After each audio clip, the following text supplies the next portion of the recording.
How long would you survive in every time period? Here's how this works. I'm dropping you, yes, you sitting there in your pajamas eating cereal at 2 AM, into history exactly as you are right now. You've got no survival skills, you don't speak whatever caveman grunting language they used, but you get to keep your 79 cents in savings. Good luck! You wake up naked in a forest. There is no Starbucks, no Uber, no language. Hell, fire hasn't even been invented yet. You're just a hairless ape with anxiety and a TikTok addiction. Dropped into a world where everything is trying to eat you. Your survival clock starts ticking immediately. It's cold, you're confused, and you need food. But wait, there are some berries in the distance. You grab a handful and pop them in your mouth. Bad idea, they're elderberries, and you just poisoned yourself. Congratulations, you lasted 20 minutes and died from fruit. Your ancestors would be so proud. Okay, attempt number 2. You decided to find other humans. Surely they'll help, right? You stumble into a tribe, and your first interaction goes something like this. Olga booga, strange human creature!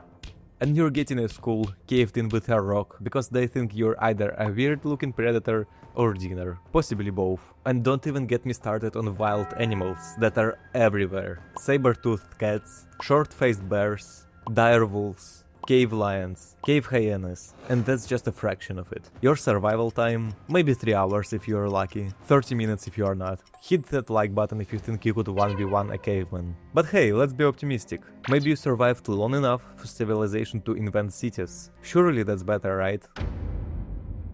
You wake up in ancient Mesopotamia, and at first, you're excited. Look, buildings, people wearing clothes, progress. But then you realize those new fancy cities are filled with slavery, superstition and human sacrifice. A decent price for civilization, huh? The first thing you notice, everyone's staring at you. See, Bronze Age folks don't trust strangers. They either enslave you, sacrifice you to their gods, or do both in whatever order seems most entertaining. Suddenly a merchant approaches you. You can't understand what he's saying, but you nod and smile, because that's what you do, right? He's asking if you're a trader. You keep nodding. Now he wants to see your goods. You don't have any? He's getting angry and his friends are coming over. You try to back away but bump into a priest. He takes one look at you and starts shouting something about demons or foreigners or bad omens. A crowd forms. This is not going well. Someone suggests you might be a spy from a rival city. Others think you're cursed. Before you know it, you're being dragged to the temple, because the priests have decided you're either a demon or the perfect sacrifice to appease the harvest gods. And let me tell you, Bronze Age sacrifices weren't quick. They would strap you to an altar, and while you're screaming, they're heating up those bronze knives. Survival time? Maybe a week or 2 if you're really good at hiding, but eventually someone's going to notice the weird stranger and decide you're the solution to their problems. You appear in the middle of what looks like a Celtic village. Finally, peaceful, rural life. But that illusion shatters 5 minutes later when you see smoke on the horizon and people are panicking.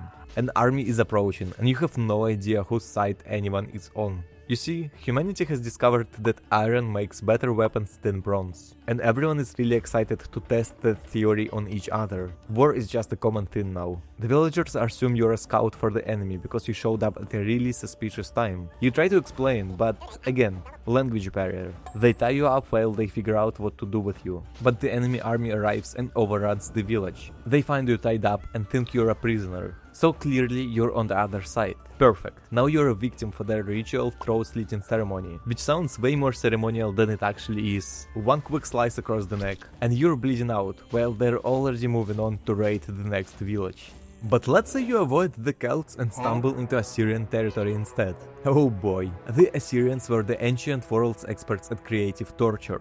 They invented flaying, that's slowly peeling your skin off while you're still alive. In case you were wondering, they would start with your extremities and work their way in, keeping you conscious for as long as possible. Your survival time, 3 days max, and that's being generous. Ancient Greece and Rome, the birthplace of democracy, philosophy, and gladiatorial combat where people got eaten by lions for entertainment. Initially you're thrilled. Look at this infrastructure, these roads, Socrates. You're wandering around as people start approaching you, because clearly you're not Roman. You're dressed weird, you smell different, and you don't understand the social rules. Your first move is trying to impress them with your modern knowledge. Actually, you say, the Earth revolves around the Sun. Congratulations, you've just been declared insane or heretical. Now they're debating whether to crucify you or just feed you to the lions in the Colosseum. Crucifixion, by the way, wasn't quick. Romans designed it to be slow, agonizing death that could last days. But maybe you avoid the crucifixion. Instead you get the Colosseum experience. You are stripped naked and thrown into the arena with a hungry lion.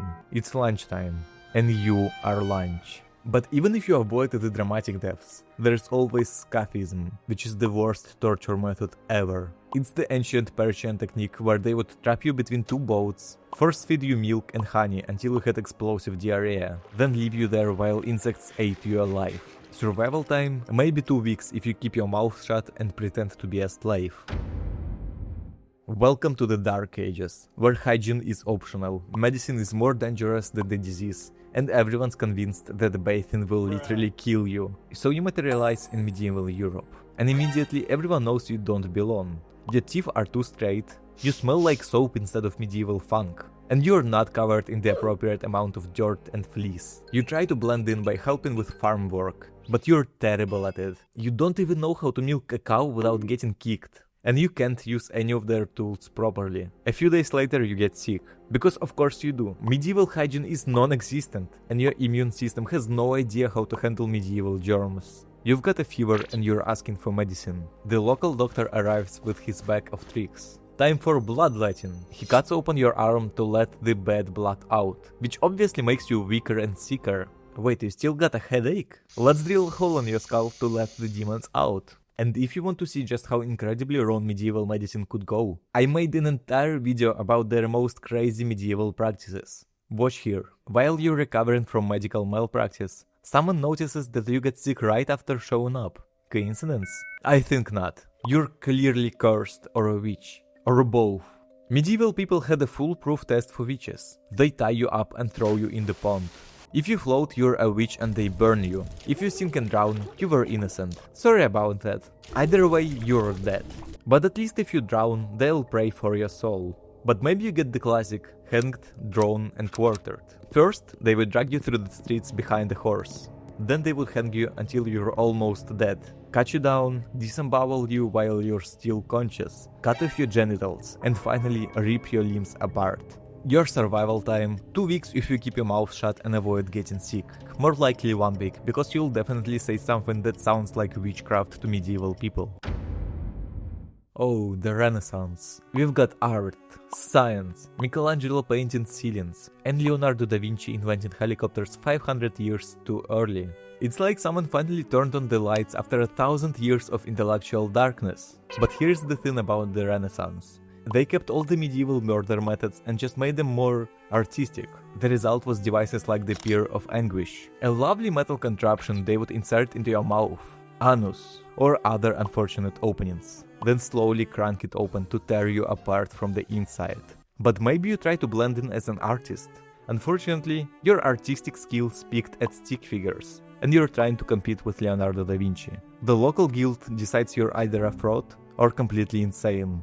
They sentence you to execution by sawing. They would hang you upside down and slowly saw you in half, starting at the groin. The upside down position kept you conscious longer by maintaining blood flow to your brain. But even if you avoided executions, you would likely catch the Black Death. You would get flu-like symptoms, develop black boils, and then die horribly while everyone avoided you like you had a plague. Your survival time, maybe 6 weeks if you can convince someone you're an artist. Artists got slightly better treatment. Slightly. The good news? There are jobs now. The bad news? The jobs will kill you. You need money to survive. So you apply at the local factory. No experience required. They hand you a job operating massive machinery with 0 safety features. Your first day, you're working 16-hour shifts in a building that's basically a fire hazard, with production quotas. The machinery doesn't have guards or safety features, because those cost money. Workers often lose fingers, hands, or get pulled into the gears. You last 3 days before you're too tired to pay attention, and your sleeve gets caught in a machine. It starts pulling you in slowly, while your bones crack one by one. Your coworkers can't help, because stopping the machine costs production time, and production time is money. And if you somehow avoid industrial death, There's always the city itself trying to kill you. The air is so polluted you can taste it. The water is contaminated with industrial waste. Disease spreads through overcrowded tenements where entire families live in single rooms. Eventually you catch cholera from drinking water that looked clean. Without modern medicine, you're dead within days from dehydration and organ failure. Your last moments are spent in a shared hospital bed with 3 other dying people, while a doctor tries treatments that were outdated 200 years ago. Your survival time, 3 months if you can avoid the factories, the mobs, and the general chaos of rapid social change. Or 2 days if you drink contaminated water. Congratulations, you've made it back to familiar territory. We've got medicine, technology, human rights, and 2 world wars, nuclear weapons, and social media. Somehow, we found ways to make survival even more anxiety-inducing. You could appear in 1916 in the middle of World War I trenches. You're handed a rifle you don't know how to use, and told to run across no man's land toward machine gun nests. Your life expectancy is measured in minutes. The lucky ones die quickly from bullets. The unlucky ones get caught in barbed wire and die slowly from poison gas. Or maybe you show up in 1945, just as they're testing nuclear weapons. You're close enough to see the flash, which means you're close enough to die horribly from radiation poisoning over the next few weeks. Your skin melts, your organs fail, and you remain conscious for most of it. Or perhaps you end up in one of the concentration camps. Forced starvation is a particularly cruel death. Your body literally starts eating itself, while your brain remains aware enough to experience every moment of the slow deterioration. But let's say you survive all the wars and make it to the 21st century. Now you get to experience modern anxiety. You'll spend hours doom scrolling through social media, questioning your worth seeing all those rich dudes on Instagram, or watching porn. You wake up, immediately check your phone and scroll for the next 3 hours. Then emerge blinking into daylight, wondering where your will to live went. You've traded physical death for spiritual death, and somehow you're paying for the privilege with your data, your attention, and your sanity. Your survival time in the modern era, physically, you could live to 80, but mentally, most people are dead by 25. Now instead of doom scrolling, watch this video next. You might learn something new, or just laugh at my stupid jokes.